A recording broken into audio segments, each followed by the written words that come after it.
Welcome back to the show, boys and girls. It's time for another episode of the Agency Freedom Podcast. We help insurance professionals move from captivity to freedom.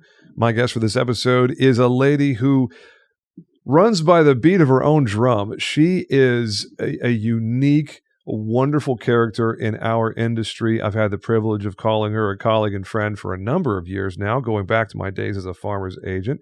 Sandra Gebhardt, welcome to the show. Hey, excited to be here. You are a bit too much, you know that? I love the hat you're wearing right now. Thank For those you. of you that have the ability to check us out on the YouTube channel, you will see exactly what I mean. The bright red lipstick and the black hat is kind of on brand for Sandra. I'm really excited for this conversation because she has so much energy, maybe more energy than me half the time. And we're going to get into her story here in just a bit. What are you up to this month, Sandra? What has your attention? This month I am working with private clients on really hyper-focused local marketing. We're doing a lot of really cool things. I've got a program this year where I come in and actually act as your in-house CMO for a fraction of the price, a fractional CMO, if you will. And super excited. We're seeing some really cool results. And then I hit the road here in about 2 weeks and start speaking at different events. All right. Awesome. Hey, before we jump into the real meat and potatoes of the conversation, I'd love for you to share some background with our Freedom Jumper audience. Feel free to share whatever you want to about your origin story, about your family, about how you found insurance and what that journey of being a retail agency owner was like, and what you're doing now on the marketing side of things. Really, whatever you want to share. Take us away. Awesome. We're going to go fast, and it's a little bumpy, y'all, so buckle up. My mom actually was looking at starting an insurance agency kind of for her retirement plan. And she was like, go get licensed and see if you can get hired. The first person ever in history that couldn't find anybody that was hiring for a sales agent. So I went and got my license, kept showing up at this office and calling. And I was like, hey, I'm licensed now. Let me work for you. And he was kind of like, all right, well, come in, see if you can sell some policies, and then we'll talk about it. So came in, sold some policies. Selling insurance isn't hard. And got started with that. Ended up working up to managing a book. He bought a second book. I managed that book. And then my husband and I had been married for just a couple months when we purchased the book. It was an Allstate book. Purchased it at not the best price. And then about 4 to 5 months later, we found out my husband was diagnosed with a brain tumor. So this was back in the day when it was 7 years ago, back when automation wasn't quite what it was. Austin Moorhead was the only one that really had it figured out through that one clunky program. I can't ever remember the name. And what we ended up having to do was shift our focus as newlyweds into trips to the Mayo Clinic and fighting this brain tumor. We were told we weren't going to be able to have kids. We had all of this stuff going on. So the focus was pulled from the agency over to, my new family. I'm not someone that does what they're told, if you will. So we found out we were pregnant with Gage a week before we left to go get the brain tumor removed. The Mayo Clinic did a little documentary on him. They call him the Miracle Baby. A couple nurses thought it wasn't Darren's. They were like, are you sure you guys are pregnant? So that was kind of fun going in. But Gotta love them. People don't mind their own business, right? I'm like, no, this happened. But the day that Darren got his brain tumor out was the day that I signed the contract to sell the agency back to the person I had bought it from. He sent it that morning. It was like, I need this right away. So I just signed it. Do not do that, you guys. Like, read something. If you're not a reader, hire somebody to read it for you. Slid in there was a 5-year non-compete clause that I couldn't sell insurance in Montana or any states that connect to Montana, which was the continental United States, was the way that he had worded it in there.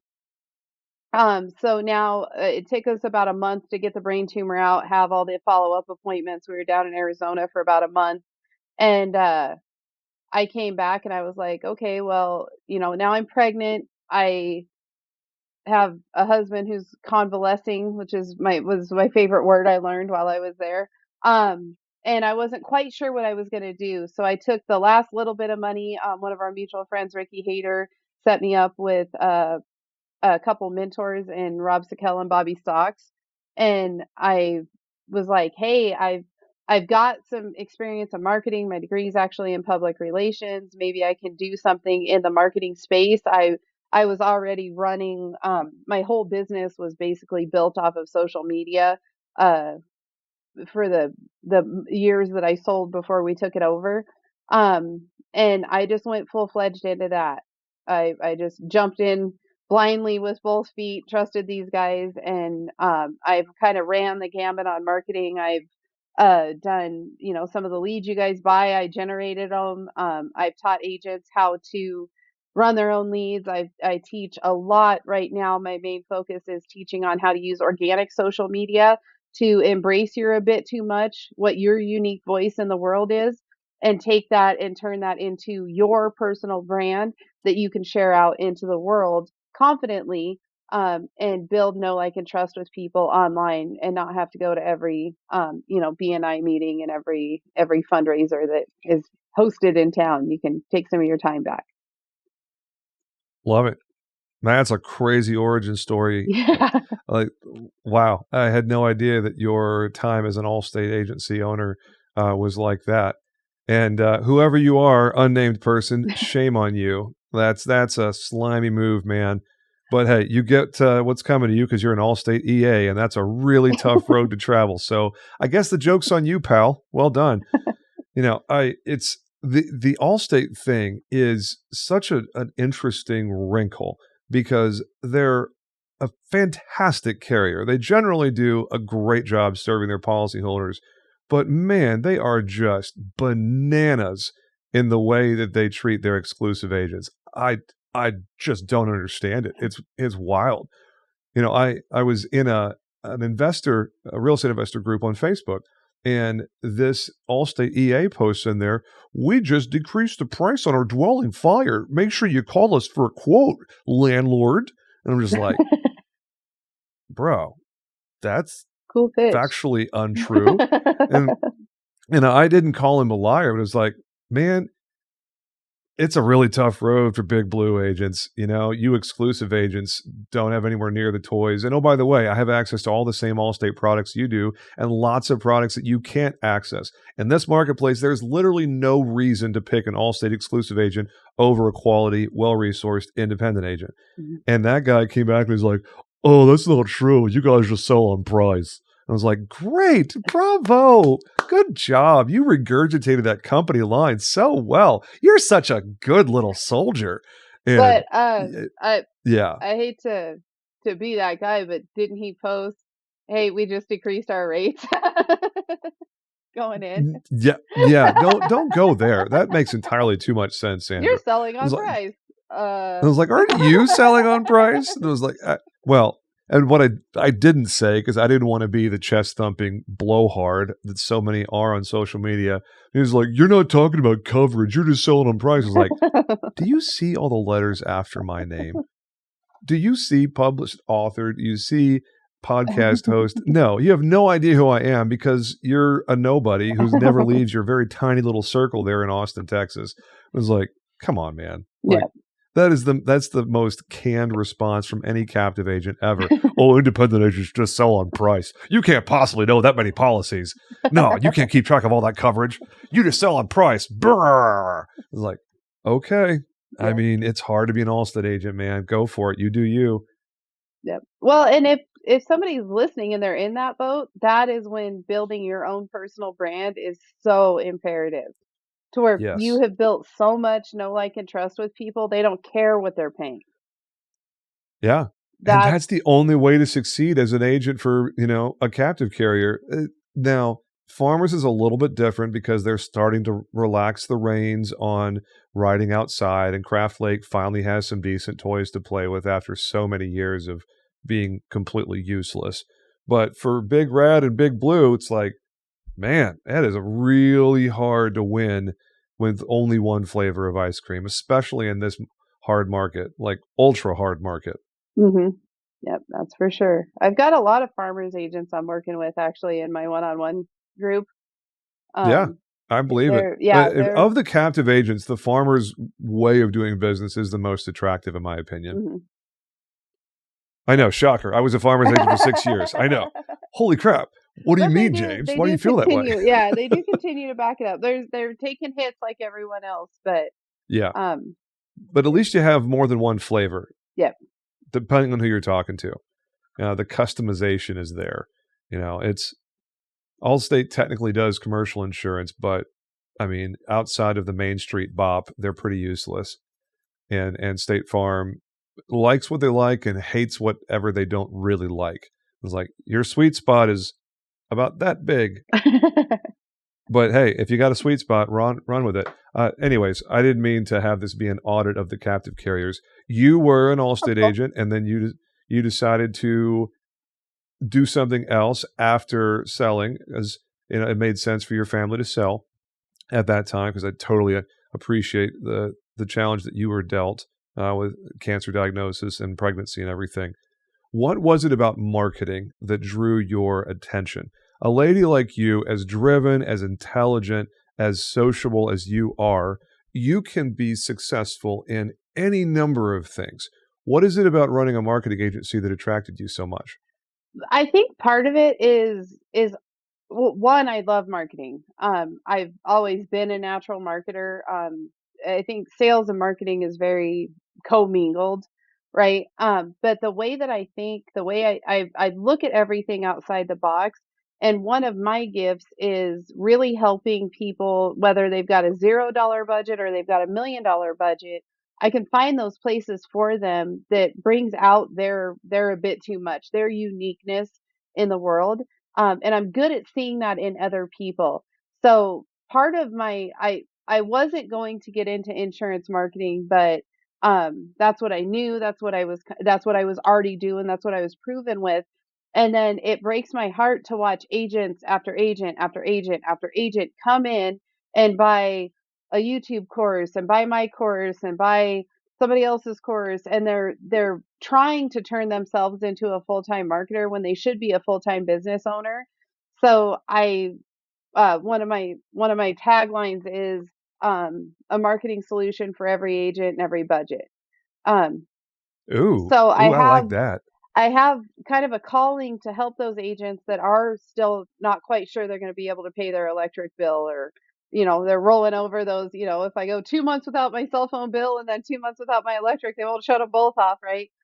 So they're playing that game. That's where things like my 5x5x5 comes in, and those free organic tools.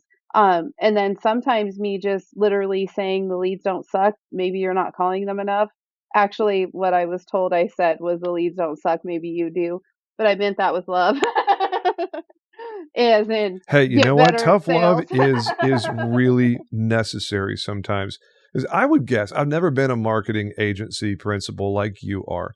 I would guess that a big part of what you do is play amateur therapist, amateur, counselor, where you're helping them get out of their own way. Yes. So let's pivot for just a second and talk about that. What are you seeing in terms of dysfunctional behavior or lack of proper activity, or whatever direction you want to go in? What are you seeing, traditional agents that are kind of stuck? What do you see in the kind of mistakes that they're making regularly? We're 14 minutes in and you're going to be able to watch the views go boop. Because here it is, you guys. And I love No, because this is other people. We're not talking about those that are listening to this episode. We're talking about those other agents out there. And I all year long, I'm like, Taylor Swift heart. Oh, look, it made a heart. Whoa. That was cool. Anyway, if you're not on YouTube, you need to get on YouTube right now and watch this. What do I need to do? I don't know. How is that? I don't even. It just works. That's some AI right there. What in the world? But here's the It's not deal. doing it for me. What is this? Maybe get closer. Oh man. Anyway, carry on. Sorry. Here's the deal. You have the time. Stop saying you don't have the time. Here's what I want you to do. For those of you guys that are listening, they're accountable, and then I'll back up around into the question, because that's how I do stuff. I do it backwards. Every time you say I don't have the time, I don't have time to take my wife on a date. I don't have time to dial the phone. I don't have time for this. I want you to change that phrasing to, I did not make this a priority. I did not make it a priority to take my wife on a date. I did not make it a priority to hit 500 dials today. 500 dials? If you're not selling stuff and you can't pay your electric bill, 500 dials is your minimum. That's your new minimum, right? So change that. And I've done this with my son. I've done this, and he's only 5. He doesn't quite get it yet. But my nephews is really where I've seen it shine, along with agents that I've worked with, and my husband and myself as well. I did not make this a priority. We stop it and say it right then when we start to say, I don't have the time, because we do have the time. Now, you might be feeling overwhelmed. You might be dealing with a bunch of people coming at you, and it feels like you don't have the time because when you're in your office, Bob asks a question, Sally asks a question, you got emails coming in. Take control. Take Yep. control. A lot of times I'll have agents have when somebody on your staff has a question, they write it down on a piece of paper. And then every 45 minutes you go through, you get the questions out, you write them down, or you answer them in a form. Because normally what happens, all of you husbands out there, when you can't find the ketchup? You're like, where's the ketchup? And your wife's like, it's in the fridge in the same spot it's always been. And then you go back and you're like, well, I'll be hell.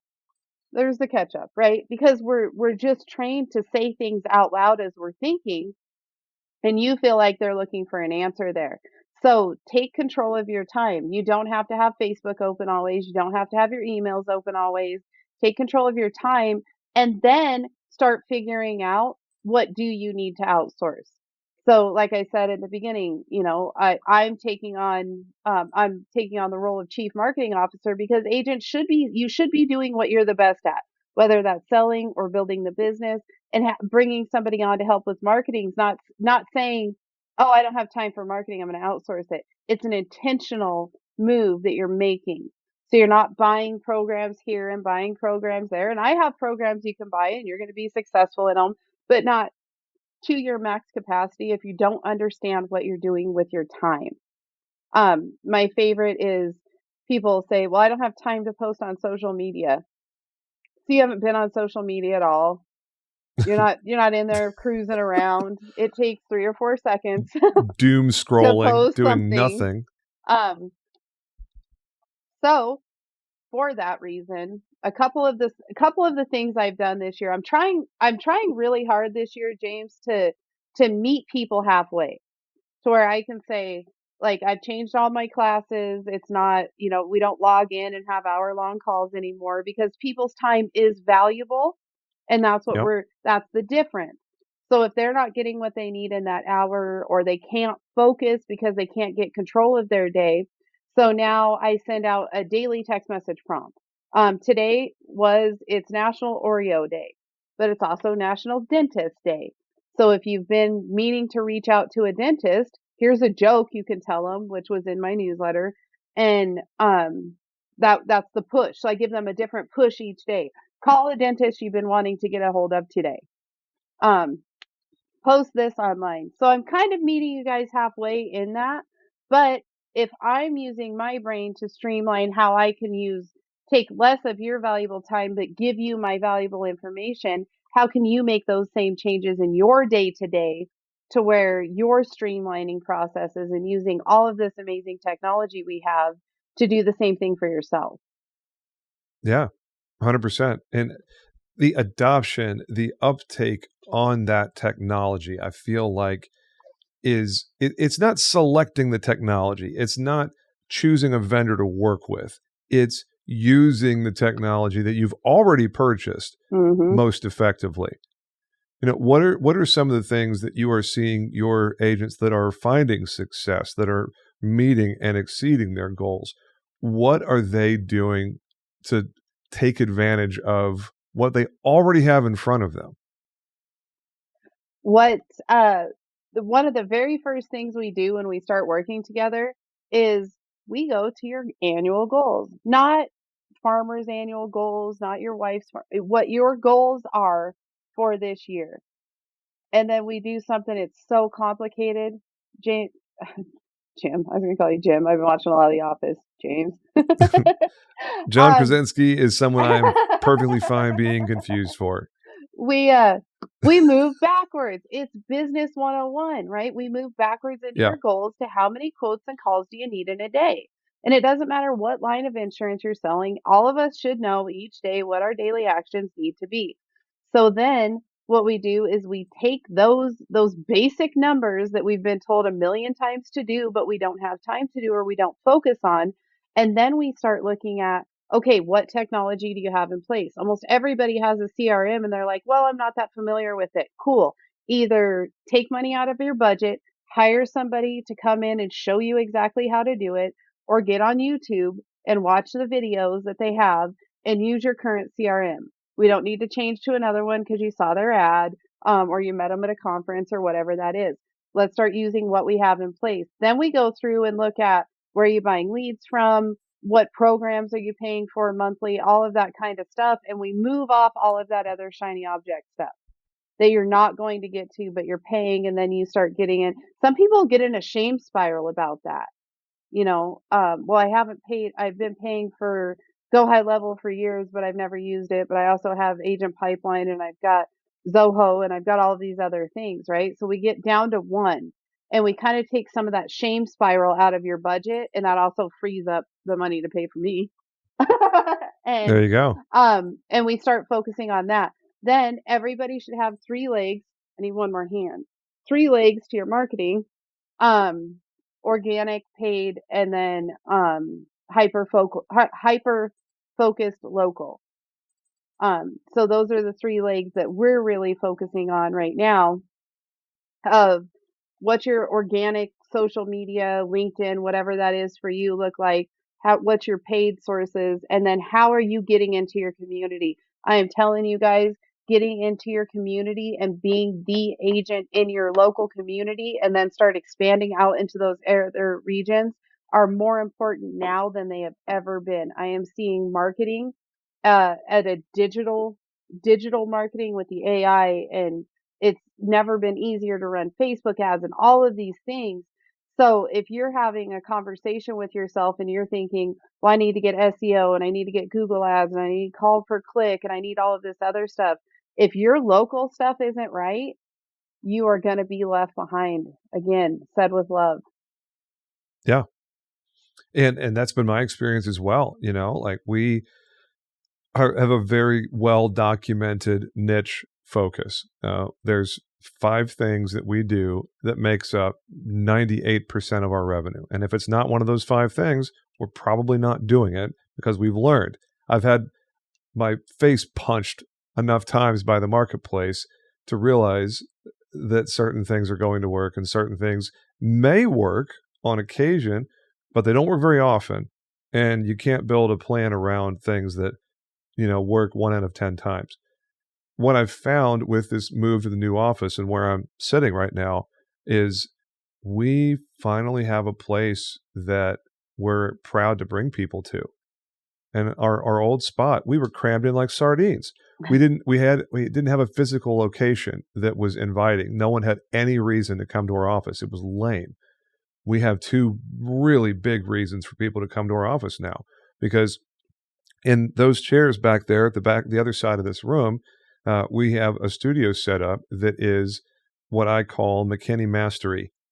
And all it is interviewing local business owners and executives who are at the top of their game. The only rule is you have to be local to McKinney. You're either work from home and you're a McKinney resident, or your business has a physical location in the city of McKinney. If you don't meet the McKinney guideline, sorry, you're not going to be on McKinney Mastery because you're not from McKinney. It doesn't make any sense. What a concept. But it's like having that exclusivity of this is our city and it's only our city. Nothing against Frisco or Plano or Allen or Anna or Melissa we're in the DFW. There's like 100 cities. Yeah. Nothing against the other cities in the area. I wish you well. I just wish you well somewhere else. This is McKinney, and we are proud to be McKinney, and we're going to promote only McKinney businesses. But I'm not aware of anybody else certainly not in the insurance world, that is drawing a line around the city limits of a particular city and saying, if you're outside of this line, I'm not talking to you. And it's not that I won't write business for them, but I'm not going to promote them. No. I'm not going to do anything to market them if they're not in McKinney. And that's different. I haven't seen people do that before in the local market. If you think about that, that's one of the things I'm working really heavily. We talked a little bit about that before the show. I'm working really heavily with my clients on, because who owns CNN? Who owns ABC? Who owns the New York, Wall Street Journal? All of that is owned by Jeff Bezos, and all of those. Elon Musk bought Twitter. Everybody's like, "You stupid. You think Elon Musk is stupid? You sound stupid saying that." Again, I love you, but think through. He owns Twitter now. He owns the news. He owns what is going out into the world. And all of these billionaires all have bought news stations, newspapers, Twitter, so that they control the narrative. When you are the person that is starting and in control of the hyper-focused marketing, you are the person that then controls the narrative. So who's the best insurance agent in McKinney, Texas, James? I don't know. You decide. But it's said over and over and over, because they're building know, like, and trust with you, and you're the person that's bringing everybody together.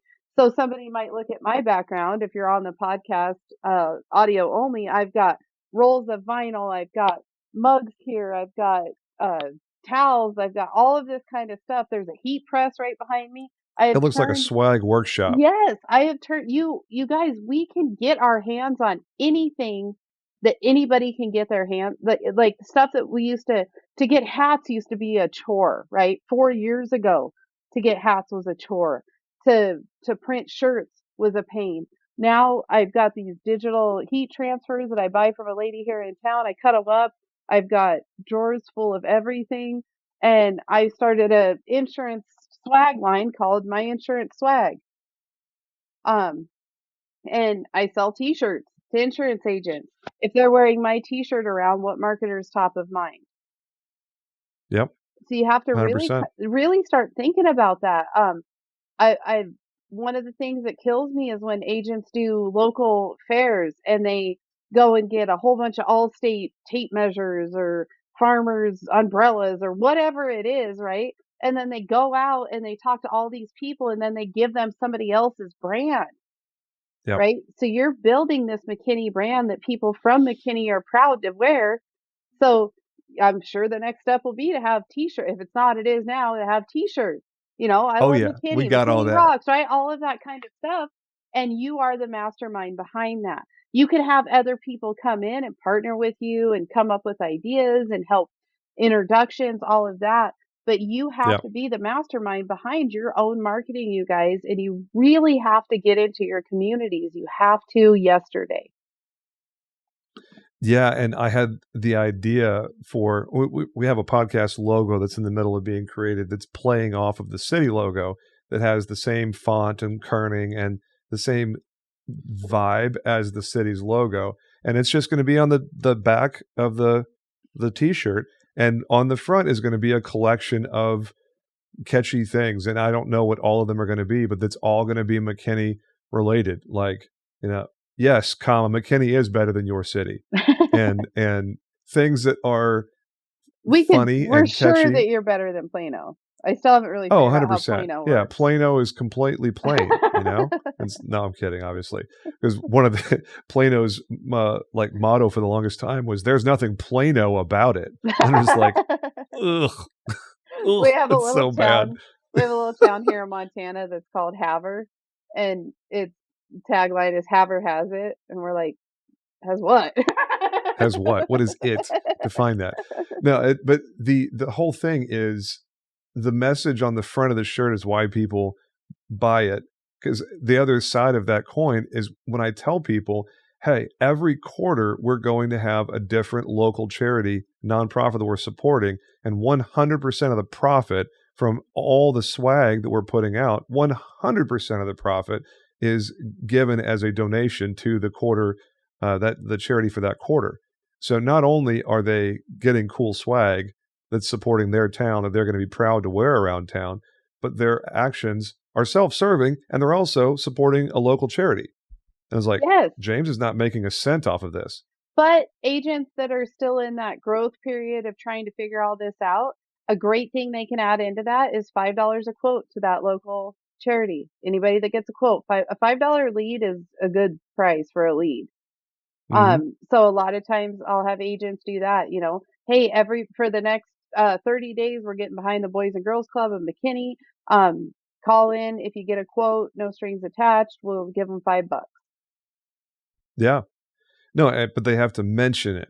Yes. They have to say, "Oh, hey, yeah, I wanted to make sure that so and so got their $5 from my call." Like, obviously, they have to have some sort of connection to the message.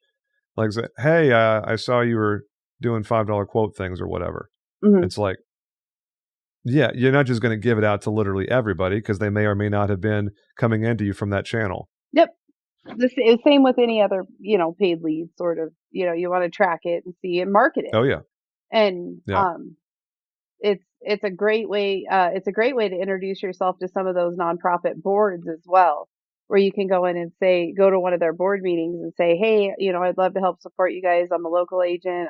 I don't have a ton of money to give you, but if we work together, you guys help me promote this. Usually you can get them to quote their insurance as well.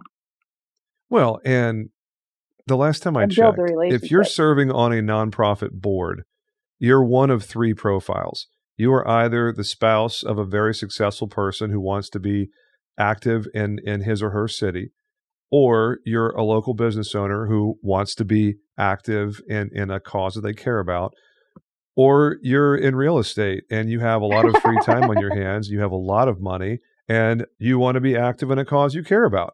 There's really only three basic profiles of nonprofit board member. All three of those profiles are wonderful to have in your stakeholder network.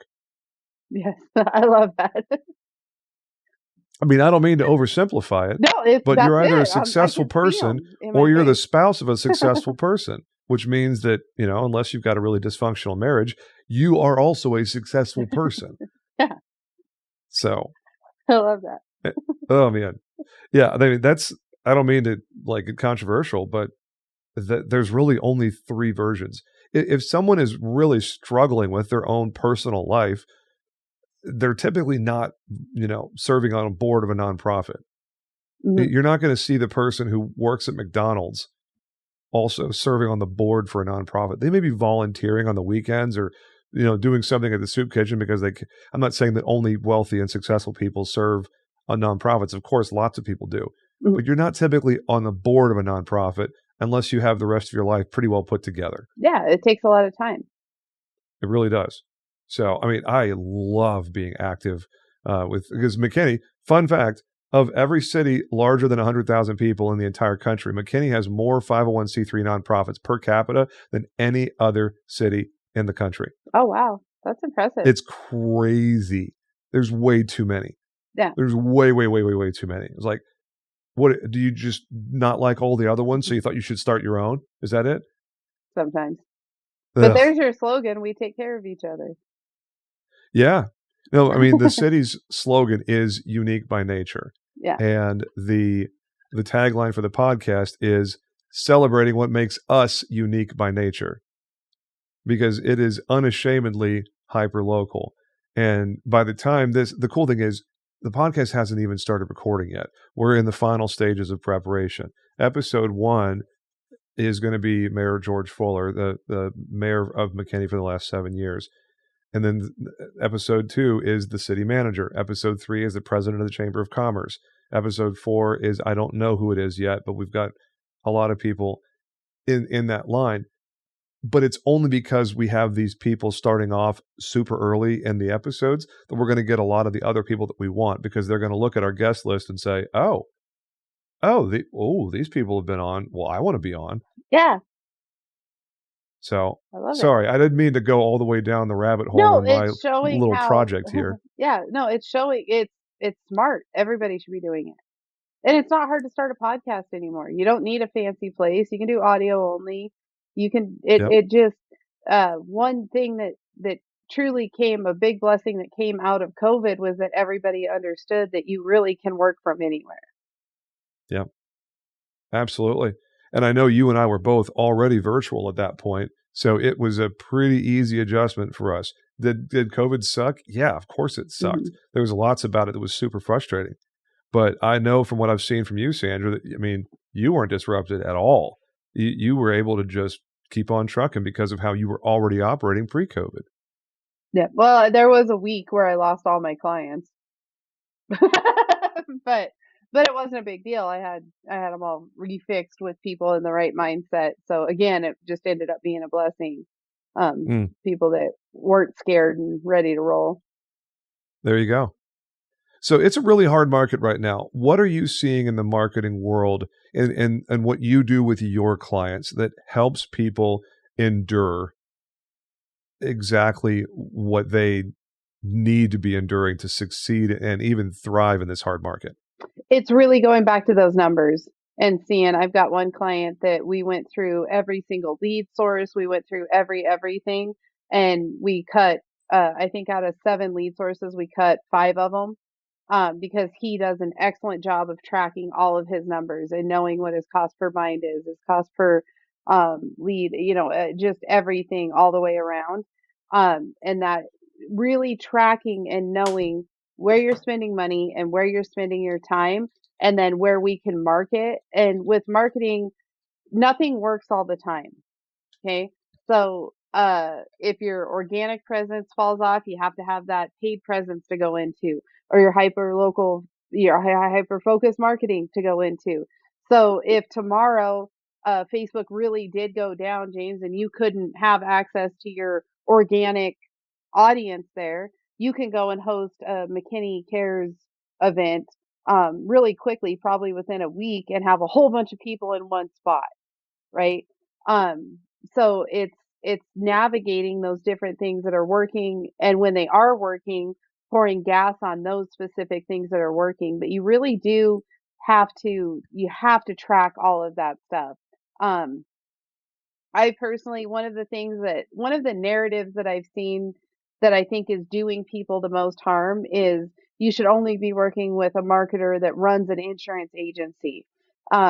I, of course, disagree with that, because if I was running my insurance agency and trying to coach all of you guys at the same time and come in and help work on your business, depending on what level of work together we're doing, then I also have a split focus.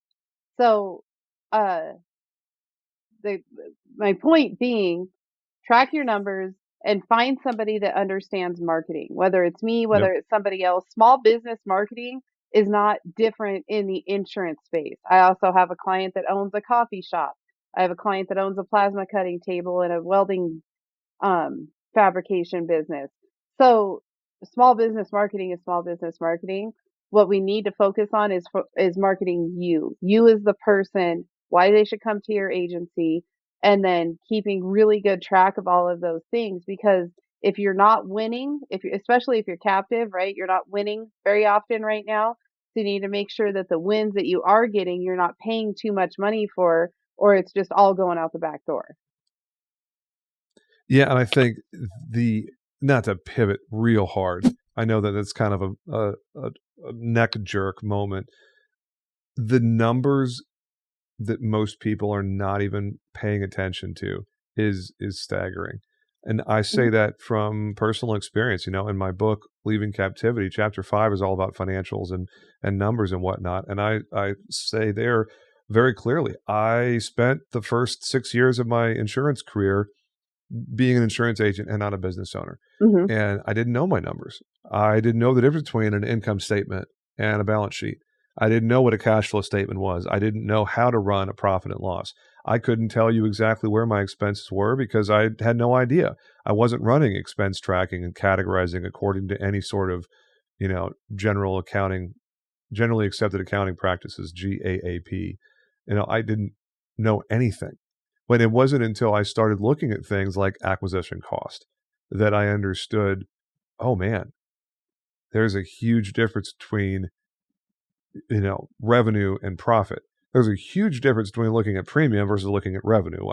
We've already talked in previous conversations. captive agents tend to look at premium and independent agents tend to look at revenue because, sorry, Allstate agent, but the number of items you sell in a given month doesn't translate to your bank account. Oh, Lee had 600 items. Okay, how much revenue is that? I don't know. A lot. More than you, independent agent. But it's that's so powerful. And I can tell you one easy way to see if you are this agent or not is my CMO program's $2,000 a month.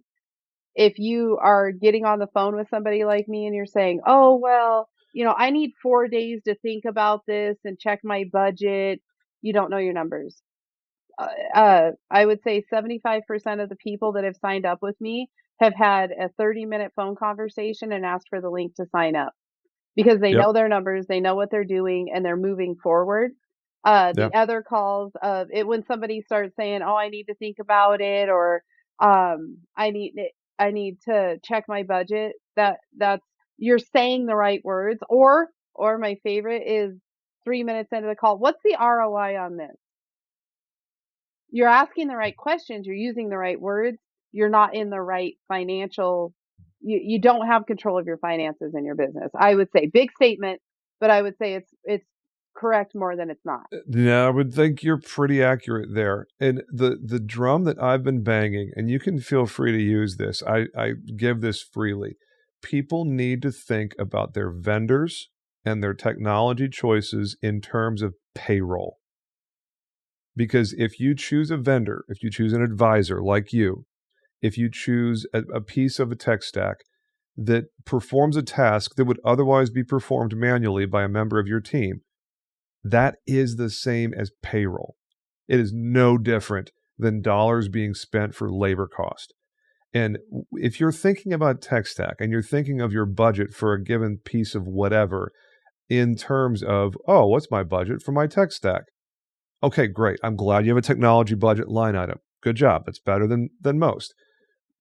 But it's misguided because if that technology is performing the same task that a human actor would perform if it weren't for the technology, it's payroll, baby. And what's the single biggest line item in every agency? Payroll. And we had to talk this morning. Or swag.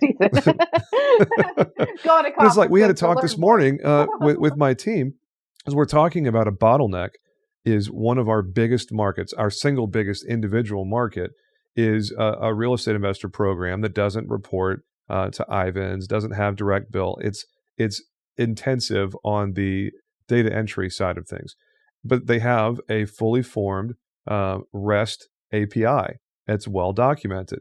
And so I'm going now to go to my AMS and say, hey, I need to figure out a way to pay you guys to connect to this API or pay an independent developer if I need to. And my team is like, well, how much is that going to cost? And I was like, guys, how many hours are you spending doing manual data entry from this system to that system? I'm like, oh, yeah, a good portion of my month. It's like, a good portion of your month, good portion of your month, good portion of your month. So let's see. Between the three of you, I'm spending $15,000, $16,000 a month in payroll. It's like, So if I spend, let's say 15 grand, 10, 15 grand on getting an API integrated into our AMS, and then $500 a month, $1,000 a month in ongoing maintenance cost for that, I win big time because I just saved $7,000 or $8,000 in labor cost every freaking month. So, I mean, thinking of it in terms of payroll as opposed to tech spend or advisor spend or vendor spend, it's just misguided, I think. Yep. Feel free to jump on that. No, what do you think I about agree. that? That's how I came up with the Vibe CMO offer this year with my mentors was I needed to be more hands-on, and I can only be hands-on with so many agents. But the 20 that decide to work with me, it's just making sense to them. I still have some spots open if you know anyone. But it makes sense because they're able to bring on a chief marketing officer for $24,000 for the year, which that's easily a six-figure position every day. So it's I'm kind of reframing that sort of stuff as well, uh, with people, because there is no silver bullet out there. You can buy every course, you can go to every conference, you can listen to every podcast, but you have if I said there's no silver bullet, then I'm going to bring it back around like we do, right? If there is a silver bullet, it's learning how to run your business like a business. And Yep. that's when I start seeing people be the most successful. So it's not a matter of, oh, I'm gonna hire Sandra, or I'm gonna buy James's book and my whole business is gonna change. No, it's a whole bunch of little changes that you're making and getting things right and working with someone to help you figure out how to put this together like a business. 100%. And at the end of the day, in this hard market, it has never been more important in my mind to be thinking of this thing as a business. Because if you're not treating it like a business, if you're treating it like an insurance agency, then you're probably going to fail. Or at the very least, you will probably find yourself with a significantly diminished valued asset a year or two from now, because you're not going to be able to grow. You're not going to be able to have profitable months. You may have revenue coming in, but you're going to be eaten up with expenses. And when you run your P&L at the end of the month, you're not going to see anything that you're happy about if you're not treating it like a business. And heck, what am I talking about? You're not even going to know what your P&L is because you're not running a P&L because you don't know your numbers. Sorry, I gave you too much consideration there, hypothetical agent. And at the end of the day, those people aren't even listening to this podcast, so I don't know why I'm railing so hard. Yeah. Well, I think because we all can get better at each component of it. No matter how, like you're saying, like you found a hole in your business where your staff was spending a lot of time on one thing, and you're like, okay, let's fix this hole, right? But that's because you're going back and you're looking all the time at what are we spending our time on? What is your time ROI? That's what you really should be looking at, not I'm going to buy 10 leads. What's my ROI on this? Yeah, and the ROI question, man, it's so squishy. Yeah. It's like, I don't know how in the world you as a marketing executive and fractional outside consultant would even begin to answer that question without saying, it depends. How good are you at your job? That's usually what I say. It depends on if you're great or not. How invested are you in this? Yeah. How serious are you about every conversation? Are you fully locked in? Are you paying attention? Or are you scrolling on social media for 3 hours of your 8-hour workday? Are you piddling at the water cooler? Are you making the calls? Like, are you doing the follow-ups? Do you have automated text to that person? Do you have a drip campaign going? Do you record video to market your business and show your people, your stakeholders and your prospects why you're a better fit than the guy down the street? Are you doing any or all of those things? Okay, great. Well, then your ROI is probably going to be really good. If not, your ROI is probably going to suck. Oh, wait, no, it doesn't suck. You suck. But with love, let's see if we can make it do it again. Nope, it did it again, and it's still. Hold on, let me see. Can I do this? Is it going to work if I do it? No, it doesn't like me. It hates me. I'm just sending out all the love. Yeah, apparently I'm not. I've never seen it do that before. That's interesting. For those of you that are not watching this episode, you're just listening to it, you're going to be completely confused. Yeah, you need to go. The Squadcast.fm platform apparently has some sort of machine learning because it knows when you make heart hands and it just throws some little graphics up on the screen. So, hey, we are 48 minutes into recording. This is a lot longer than the episode I thought. I've started scaling it back to like 35 or 40 minutes runtime because I had some people say, do you have to have an hour episode every freaking time? I was like, I'm sorry. It just kind of happens. 100% of the time when I come on. They're like, we've got 20 minutes. We go 40. Yeah. I try not to have a hard stop. It's just, I'm trying to be somewhere on 40, 45 minutes runtime. But for you, this has flowed really easily. This is not a hard conversation at all. So anything you want to bring in before we wrap this thing up? Any topics you feel like we didn't hit or points that weren't made? No, I think just you guys are doing the right thing. You're learning. You're trying to figure out what your next steps are. I'm here to help you. James is here to help you. If you need anything, find me at sandragebhardt.com. And all of your stuff is in the show notes. All of your links are in there, just like you filled out in the form. So, folks, check the show notes, sandragebhardt.com, and you can get a hold of the lady who is a bit too much, to use the hat that's on her head. Sandra, this has been a whole lot of fun. I really appreciate you giving us some of your valuable time today, and hopefully you get to connect with some of our Freedom Jumper audience. Folks, that's it for this episode of the Agency Freedom Podcast. Please subscribe to the podcast on the platform of your choice and leave us a review. And if you're watching on YouTube, subscribe to the channel, dang it. Like 95% of my viewers are not subscribed to my channel. That does not make any sense to me. I see so that's all the for time. now. Yeah, what's up with that? If you're going to watch the channel regularly, subscribe to it. So it's called digital currency, you guys. And that's something that you can pay people back with. So a like on their post, a subscribe on their channel, leaving reviews are huge. It makes such a big difference, and it literally costs you nothing. You have infinite amount of digital currency that you can spend. So spend it. If you're listening to podcasts, if you're looking at your referral partners posting stuff, use that digital currency up. Hit the like button. Say something. Move. Yeah. Do it. Love it. Take action other than just listening to a podcast. I don't know why I sound like Arnold Schwarzenegger. Take action. You girly man. Oh, well. Love it. Well, hey, I don't know how else to end it other than to end it. Thanks, everybody. Make it a great day, boys and girls. We'll talk to you again real soon. Y'all take care.